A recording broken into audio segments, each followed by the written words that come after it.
ഗസയിൽ നടന്നുകൊണ്ടിരിക്കുന്ന ഇസ്രായേൽ വംശഹത്യ എല്ലാ മനുഷ്യർക്കും നാണക്കേടാണെന്ന് ഇറാൻ അംബാസഡർ ഇറാജ് ഇലാഹി.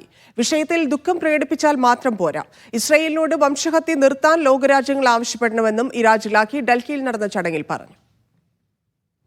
ICMR-ഉം ഇന്ത്യൻ ഫലസ്തീൻ ഫ്രണ്ട്ഷിപ്പ് ഫോറവും സംയുക്തമായി ഡൽഹിയിൽ സംഘടിപ്പിച്ച പലസ്തീൻ ഐക്യദാർഢ്യ സംഗമത്തിലാണ് Iran ambassador Iraj Elahi Israel വംശഹത്യയെ രൂക്ഷമായി വിമർശിച്ചത്. ഗസയിൽ വർഷങ്ങളായി ഇസ്രായേൽ വംശഹത്യ നടത്തുന്നു. വലിയ പ്രതിഷേധങ്ങൾ ഉയർന്നിട്ടും അവർ പിന്മാറുന്നില്ലെന്നും ഇറാജ് ഇലാഹി പറഞ്ഞു. Risen against the hostility and atrocity of Israel against Palestinians since the establishment of this illegitimate regime in occupied Palestine. Israel നടത്തുന്നത് സംഘർഷമല്ല, കൂട്ടക്കൊലയാണ്. 642 ദിവസമായി ഇത് തുടങ്ങിയിട്ട്. പലസ്തീനെതിരെയുള്ള യുദ്ധത്തിൽ US-ഉം ഒപ്പം നിൽക്കുന്നതായി പലസ്തീൻ അംബാസഡർ അബ്ദുള്ള അബു ഷാവേഷ് പറഞ്ഞു.